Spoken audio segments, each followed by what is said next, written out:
गठबंधन वाले मुजरा करे, क्या कहना है उस पर? देखिए, मैंने आपसे कहा कि जब आत्मविश्वास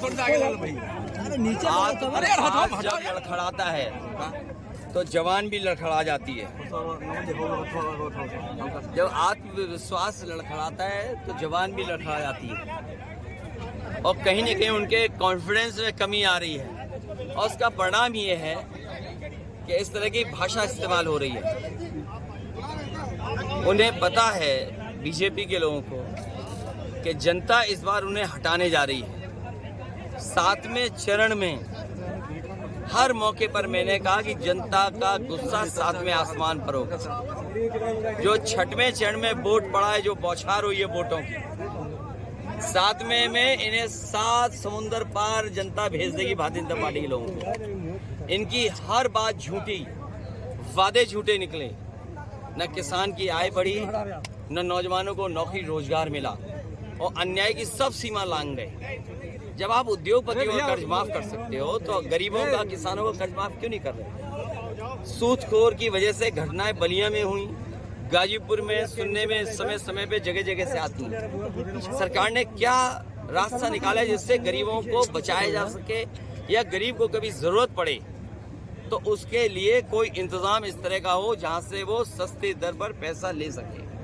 सर, कन्नौज के ही बीजेपी सांसद सुब्रत पाठक ने कहा है कि जीते जी हम मुसलमानों को आरक्षण लागू नहीं होने देंगे, जरूरत पड़ी तो सरकार भी बर्खास्त कर देंगे। जी देखिए, ये तमाम वो लोग हैं जो हारने जा रहे हैं, और जब देश के प्रधानमंत्री जी की और उत्तर प्रदेश के इतने बड़े प्रदेश के मुख्यमंत्री की भाषा क्या है, अपना विकास नहीं बता रहे हैं। वैसे तो हर गरीब के लिए वो बुलडोजर तैयार रखते हैं। अगर कहीं घर गिराना हो, मकान गिराना हो तो बुलडोजर तैयार रहता है। लेकिन जितने भी पेपर लीक हुए हैं, पेपर लीक करने वालों के एक एक घर पे ही बुलडोजर चला हो तो बता दीजिए। और ये बुलडोजर जानबूझ करके नहीं चलाया, क्योंकि पेपर लीक करने में सब बीजेपी के लोग शामिल हैं। ये पेपर लीक नहीं हुए हैं, ये सरकार ने पेपर लीक कराए हैं, जिससे नौजवानों को नौकरी न देनी पड़े। नौकरी न मिलने से केवल उनका सपना नहीं टूटता है नौजवानों का, 1/3 जीवन इस सरकार ने बर्बाद किया है। उसका जवाब इस बार जनता वोट डाल के देगी। अग्निवीर व्यवस्था हमेशा हमेशा के लिए खत्म होगी। और जो आरक्षण को लेकर के खिलवाड़ करना चाहते थे, मुझे खुशी है इस बात की कि बहुजन समाज के लोगों ने, और खासकर वो लोग जो बाबा साहब भीमराव अम्बेडकर जी के रास्ते पे चलने वाले लोग, उन्होंने संविधान की लड़ाई को अपनी लड़ाई समझ लिया है। वो अपने सम्मान और अपने अधिकार और अपने न्याय की लड़ाई को समझ रहे हैं। इसलिए जो संविधान उनका संजीवनी रहा, उसके लिए एक एक वोट डाल करके वो संविधान बचाने के लिए निकल पड़े हैं। सर, मायावती जी को कह रहे हैं कि आप बी टीम है, वही आप आकाश आनंद को लगातार तारीफ कर रहे हैं, क्या है सर इसके पीछे? देखिए, किसी नौजवान ने कोई शुरुआत अच्छी की हो और वो कुछ अपने समाज और विचार को लेकर के चलना चाहता हो, उसी को रोक दिया, पाबंदी लगा दी, तो ये खैर उनका अपनी पार्टी का मसला है। क्योंकि एक नौजवान आगे निकल रहा, तो एक उम्र की वजह से मैं उसके पक्ष में हूँ। मान लो अभी इस रैली में एक लड़का आया जो बैरिकेडिंग तोड़ करके निकल गया और मेरे मंच तक आ गया। सोचो उसकी चिट्ठी में क्या लिखी थी। वो अग्निवीर व्यवस्था को खत्म करना चाहता है। तो सोचो, जो नौजवान दौड़ करके वो हासिल करना चाहता हो नौकरी, तो सोचिए ये गुस्सा है लोगों के अंदर। आपने अग्निवीर आधी अधूरी कर दी, कल को आप इन खाकी वालों की नौकरी 4 साल की, 3 साल की कर दोगे। क्या है, आप क्या कर रहे हैं यहाँ से देश के साथ? और फिर जो गांव का नौजवान था, बलिया, गाजीपुर, पूर्वांचल का, ये वो है जो फौज में जाकर के सम्मान नौकरी करना चाहता था। आपने उसे सम्मान की नौकरी से दूर कर दिया। ये जो पीडीए परिवार है, ये पीडीए और पी से पूर्वांचल, तो पूर्वांचल और पीडीए परिवार और पी से ही प्रोग्रेसिव, एनडीए एन निगेटिव हैं।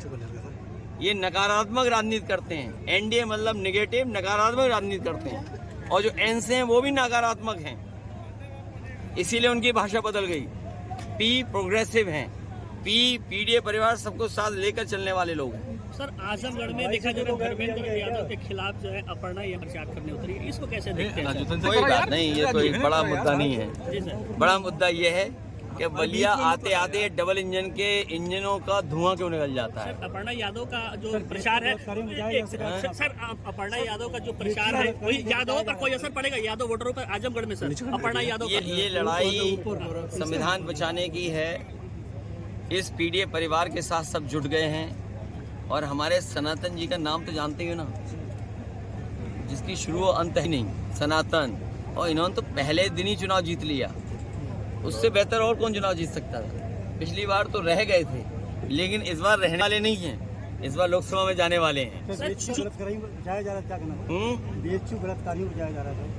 उनकी तस्वीर मुख्यमंत्री के साथ है, तस्वीर बीजेपी वालों के साथ है। अभी इतना बड़ा महिला सम्मेलन किया, लेकिन बीएचयू की बेटी के साथ जो अन्याय हुआ उसको याद ही नहीं आया उन्हें। और सबसे ज्यादा असुरक्षित महिलाएं और बेटियां अगर कहीं हैं तो बीजेपी सरकार में। आज ही आपने देखा होगा राजधानी में एक आईएएस परिवार के घर पर चोरी हुई, डकैती हुई पत्नी को मार दिया। ये कानून व्यवस्था है, सोचिए। एक आईएएस की पत्नी की हत्या हो जाए उसके घर में, और क्या कह रही है लॉ एंड ऑर्डर। इन्होंने लॉ एंड ऑर्डर अलग अलग कर दिया। ये लॉ एंड ऑर्डर केवल धर्म के आधार पे देखते हैं, अपने वोट के आधार पे देखते हैं। इससे ज्यादा अन्याय और इससे ज्यादा संविधान की धज्जियां कभी नहीं उड़ी होंगी जो भारतीय जनता पार्टी की सरकार में उड़ी है। पेपर आउट, नौकरी मिलेगी, सर चुनाव के वोटर टर्नआउट और हो ज्यादा हो, मुझे खुशी है।